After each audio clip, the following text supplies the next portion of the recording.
Hey gorgeous, this is episode number 306 with the wonderful Andrea Freeman. Hi, this is Andrea Freeman, and you're listening to Heart Sells Podcast with Christine Schlonsky. Enjoy! I am so looking forward to a great conversation with Andrea. We are going to talk about intentional business creation. Andrea believes that transforming your life is also transforming your business, and I could not agree more. She is a mindful business coach and works with creative entrepreneurs to help them align their unique purpose and their intuition so they can more easily grow a successful, impactful, and profitable business. I'm super excited about this conversation, so let's dive right in. Well, I am so super excited to have you on the show today, Andrea. Welcome. Thanks for having me. I'm so excited to be here. Yeah, I just can't wait to dive in because, all you do is like coming from the heart, and it's about finding the purpose and being mindful and really going with your intuition, like basically with who you are, right? Totally who you are. That Yeah. our businesses are stronger when we are a big part of them. Mm-hmm. Exactly. And so obviously we have the same mindset and belief system around this. And that's why I'm so looking forward to this conversation, because you started to create your own magic when you were 12 with having your own first business. And I just find that really remarkable that you already came up with an idea where, maybe other 12 years old would still play with Barbies and you already started your business. So give us a little bit of a background so people can understand the journey and where you're coming from and what you have built.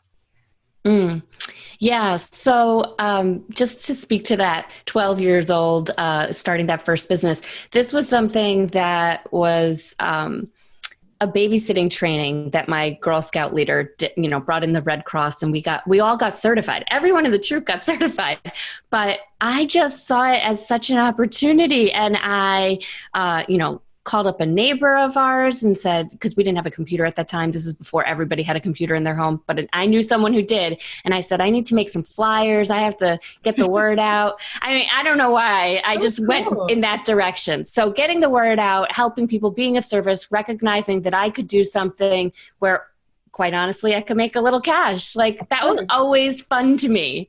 And simultaneously with starting that little business, I also borrowed a book from my mother about meditation and deep breathing. And it was like the two, since the very beginning, have always been linked. Mm-hmm. And, and then I dabbled. I was very much a kid. I wasn't always just, slinging my business chops, but I had a few other businesses. I went to culinary school. I had a catering company. I transitioned to eventually being an event planner. That's where I really got to take my entrepreneurial skills to the next level, where I got to be really serious in business. I mean, we were doing red carpet events for celebrities and, events all over the world. And this is where all of the mindset stuff that I had dabbled in throughout my life really got pulled into being integrated into a business. And it's about, 9 years into that business that I finally said, it's time for me to share this with other people. And that's how ultimately I transitioned to coaching. Just went very naturally and organically. Every business to business conversation would end with, what book did you say? Where do I go to get that meditation? Who's that coach?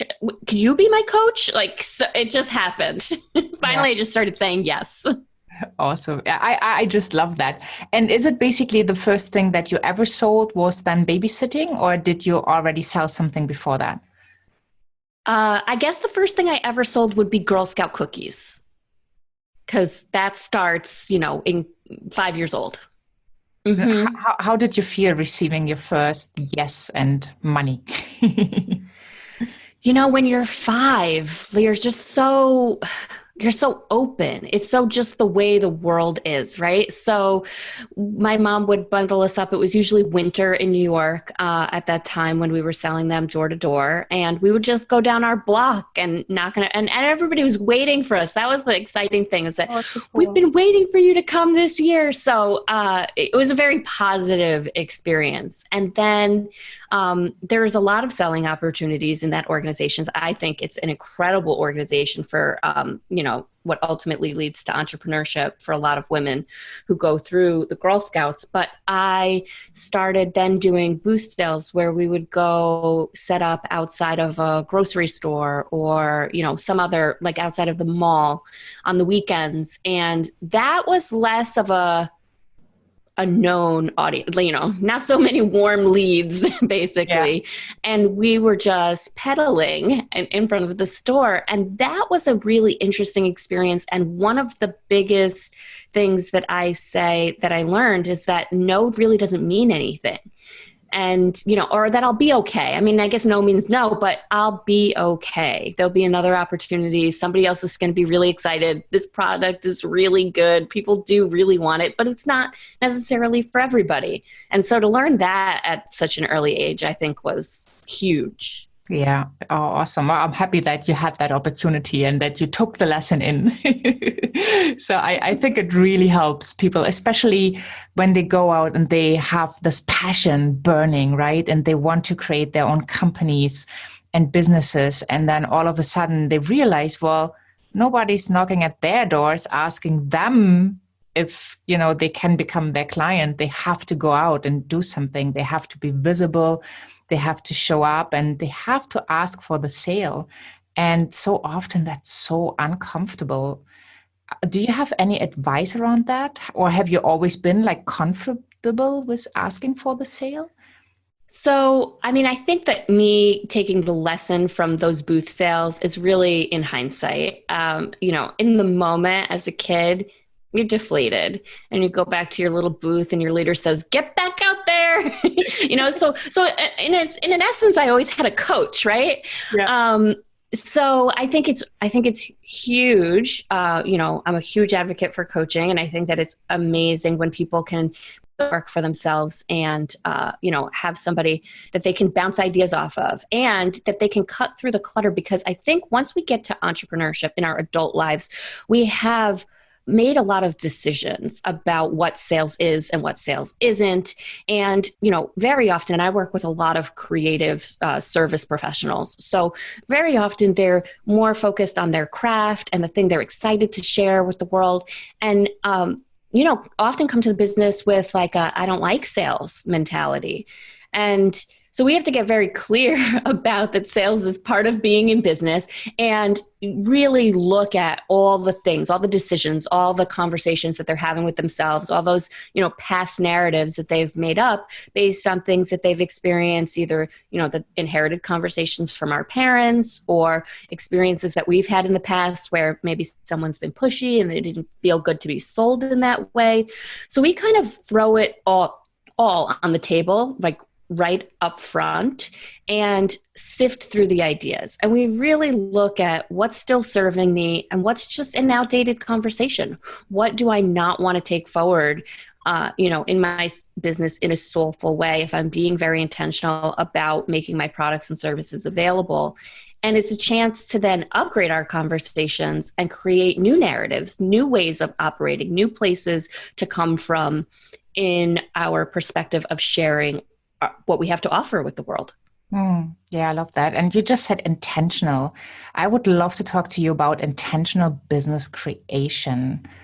How does it work? So oftentimes when we talk about business, like in a more general setting, it feels like, okay, there's this plan, you just do A, B, C, and then at the end, money comes out, right? Mm-hmm.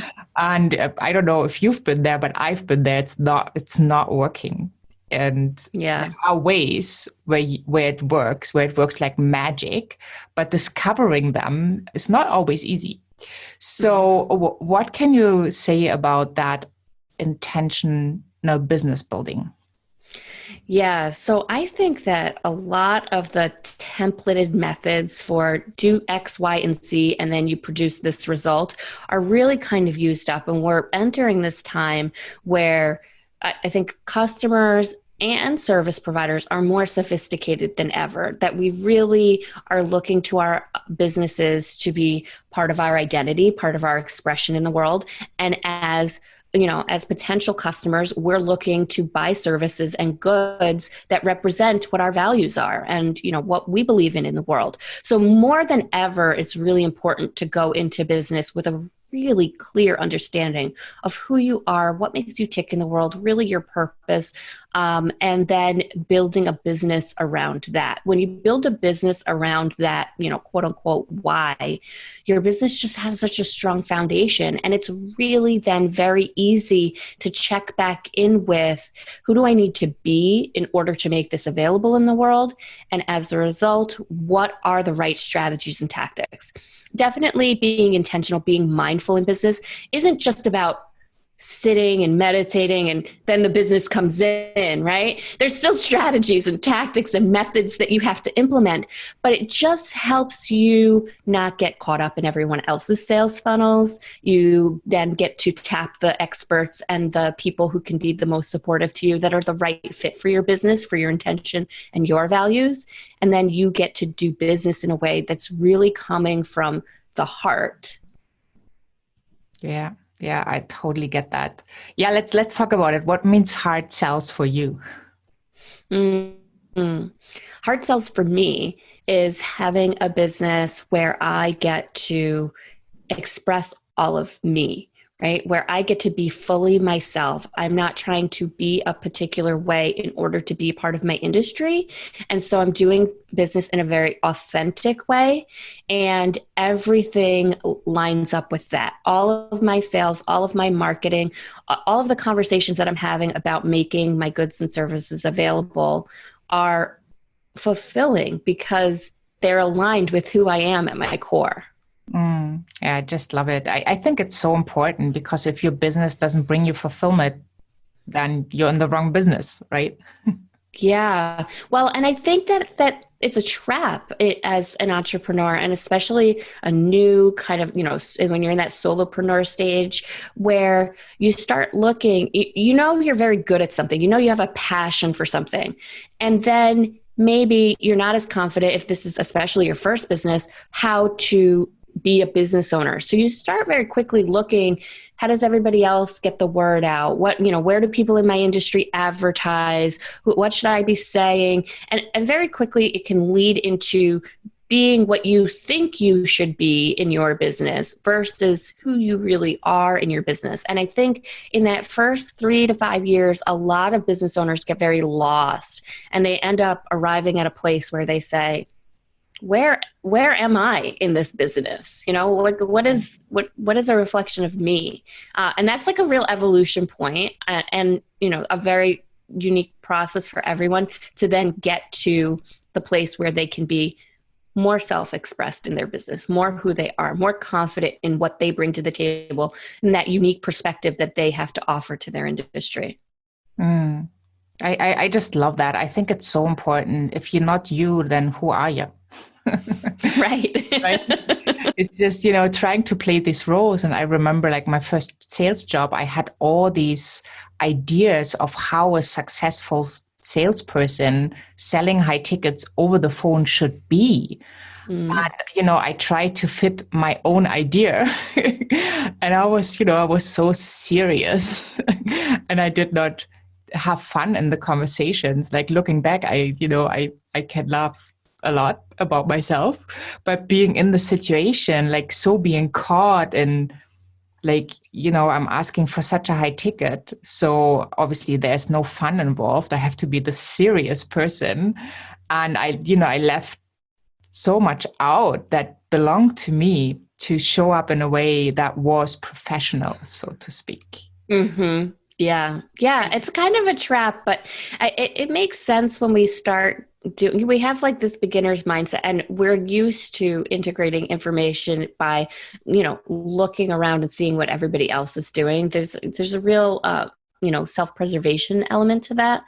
And there's not no learning in that. Like, you do also get valuable information about your industry and how things operate, and valuable information about how to then distinguish yourself. So it's not for nothing. I think everything is definitely a learning opportunity and a chance to really look at, where we can evolve our businesses. I think the most important thing to recognize is that no business is set in stone. It's all an evolution. We're all a work in progress, and that's okay. Yeah, totally. Yeah, when I then decided, okay, I'm gonna go into business for myself, I was like, the first thing, and obviously by then I already had fun conversations in my job as well, and that really changed the way I showed up, the way I thought, the way I created revenue for that company just was amazing. So, and then the first thing, like all my professional clothes, right? Mm-hmm. I put them in my closet. I haven't touched them ever since, because it felt like a second skin that I had to wear that I didn't want to wear. I dealt with that as an event planner in a really big way. That's an industry that is very image driven and very much about, perfection. And I really, really wanted to be that, like the, Jennifer Lopez in the Wedding Planner movie. I mean, I wanted that. And it's not me. I mean, I'm so much more soulful and a little bit of a hippie, and and I was always kind of trying to put that on the side, like, that's for my personal life. And then one day I had this light bulb moment where I don't have a business life and a personal life. I have one life, and it really needs to be integrated. And that's when I did a big overhaul and rebrand for my event planning company. And it really started to be about something that comes from a very soulful, connected place. I stopped in my initial client inquiry meetings even talking about perfect parties. I would actually say, I don't promise perfect parties, but what I promise is that I have the experience to handle anything that comes up, and something always comes up. Yeah. Yeah. And that was a big shift for me. Yeah, I love these big shifts. It makes life so much better when you leave, well, these things that like made you so tight, right? There's so much more expansion after you are able to break out of this shell. Yeah. I love that. So I would love to talk to you about journaling, because you brought us a really amazing gift, the 5-minute journal. But let's talk about why journaling is so important to you. And it's very important to me. I almost journal every day. Sometimes I mess up, but then I get upset with myself, like, oh, I didn't do it today, because it really makes me feel great. So how do you see journaling and why it's so important? So journaling is a practice that I've had for a long time. And as a business person, it has made a huge difference. I use it in a lot of different ways. I use journaling to process, the day to day and, like, why did this go the way that it did. I use a lot of journal prompts to look at, what's the existing conversation? What will the results be if I keep doing it in this way? And, how can I create a new way of being that will produce a new result? And as a result, how can I give myself little reminders, maybe come out of it with some mantras or affirmations for, being able to shift the conversation in a way that's really integrated, because we all have our default thinking. We all have our ways that we think certain things are that are serving us and that are not serving us. And in the areas where things are not serving us, journaling is a hugely valuable tool for being able to shift those conversations. So that's how I really use it. And not just waiting, the 5-minute journal technique that I have for listeners is really about creating and getting grounded into the principles of abundance. I think that in our businesses and really just in our lives, we all want more abundance. We all want more support. We all want more love. We all want more money. Abundance in all forms, right? More health, more wellness. And this can often be a conversation of, like, after I do X, Y, and Z, then I'll have the time, and then I'll really be able to do whatever the thing is that we want, right? Yeah. And it usually looks like what we want is more time, more freedom, more ability to just be who we really are. And so this technique is really about grounding into what we already have, how filled up we already are, how much abundance is already available to us, and then cultivating joy, every day, not waiting for all these things to line up and then I'll be happy. Yeah, yeah, I love that because for me, it's a decision. So when I'm not in the right state, and sometimes you just feel sad, and I also stopped saying like I am sad because I'm not sad. I'm happy, but Mm. I might feel sad that day. Then just sitting down and writing I am happiness, for example, or I how I want to feel, and just writing that out usually shifts me right into the state that I want to be in. Because to write Oh, it out, yeah. I have to feel it. So especially for the listeners, like when they are afraid of sales, right? They could just journal. Well, I love to have amazing conversations. Everybody showing up today will be an amazing conversation, right? Not even concentrating on the sale, but writing something out that helps them and builds the bridge to what's to come. Yeah. Yeah. It's really all about upping our confidence level. And that often takes, at the heart of it, getting clear about what's at play already, and getting clear about where you want to go, having a vision for where you want to go.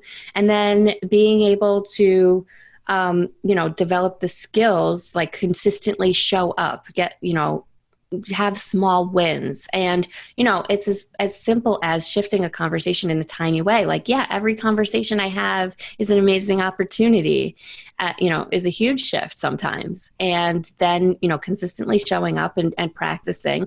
And I think practicing is the key, like room for it to go well and room for it to not go well, and understanding that you're building a skill and that's okay. Yeah, I just love that understanding that you are building a skill. That's so profound. Yes, totally. So you don't get frustrated with yourself, or you don't beat yourself up because it's not working the way you desire to work the first time, second time, maybe not even the fifth time, right? But sometimes it takes a little bit longer. Yeah, Wonderful. and I'm a recovering perfectionist. So, I mean, I completely understand. And if you're like a high achiever, you're used to somebody who's, being somebody who's produced really amazing results very often effortlessly. When you bump into something that's difficult or challenging, you can often make a lot of judgments about yourself, about, like this just isn't for me. And, I can't do this and all that kind of stuff. When really, if we just went into it with the mindset, like a little bit more of a beginner's mindset, that like I'm learning something new, I have room, I am compassionate with myself, and I have the space to allow myself to grow and develop. I mean, that's where new things become possible. Mm, yeah, so true. Well, thank you so much for bringing us your 5 minute journal. So tell us a little bit what people get when, the link is going to be on the show notes together with all the links that lead to you. So it's just one click away. But what do people get when they sign up for your 5 minute journal? So it's really, it's quick and easy, 5 minutes, like it Yeah, says. I No love that. kidding. Yeah, because people say like, I don't have time, right? I don't have time. But Yeah. I have 5 minutes. Yeah. Yeah, exactly. And it's really grounding into the principles of abundance. It's really grounding into what's available when we take just a few minutes to notice like what we have access to already, how much we already have in our lives. There's a gratitude piece, there's an abundance mindset piece. It's super easy to do, and ultimately as a daily practice, I think creates more opportunity and opening for even more manifesting, even more to come into our lives. Because when we're noticing how much we already have available, that's when more shows up. Yeah, totally agree 100%. Well, I can't wait to have our next conversation. This has just been wonderful. And yeah, we are totally in alignment. This is so much fun. This is And great. I think for the listeners who are sometimes not very comfortable in selling or business building, or, asking for the sale or having the conversation, this is really, really helpful to get grounded in who you are and then follow your intuition and follow your purpose and just create value for other people. Absolutely. And then things will fall into place, but you do have to take action, obviously. Just meditating and wishing for something is probably not going to deliver it. I mean, there might be a surprise, But I find, and I'm sure you find this as well, that when you get to that space of clarity, when you are in that stillness, when you give yourself the room to be with your thoughts, process them, and even put some of them to the side, that it's easier to hear that internal voice, that internal wisdom, and know what actions to take, so that you're taking actions that are more aligned with who you are and what your purpose is. Yeah, so true. Awesome. Well, what a wonderful finish to this episode. I couldn't have said that better. Thank you so, so much. And I'm really looking forward to our next conversation. Have a great Thank you. Thank you. I hope you enjoyed this episode as much as I did. And I have to say, Andrea dropped so many golden nuggets. I hope you are picking some of them up. Hop on over to christineschlonski.com and get her free gift, the 5-minute journal. And also you will have all the links that connect to her. They are all just one click away. And I highly recommend you check Andrea out on social media and you connect to her. And also make sure you are tuning in for our next episode, where we will be talking about your personal evolution and how this fuels your business evolution. Once you're over at christineschlonski.com, find the podcast tab, also sign up for the empowerment notes. And if you're really looking for clients right now, there's a wonderful resource over at christineschlonski.com in the experience tab, where you can get a free ticket to the Heart-Centered Lead Generation Summit, which will have a whole curriculum on lead generation for you, so you can learn ways that are for paid lead generation, for organic lead generation, or for lead generation through partnering by 40 amazing experts, so your pipeline will always be filled with wonderful soul-made clients. Thank you so much for tuning in. Have a wonderful day wherever you are in this beautiful world, and I'm saying bye for now.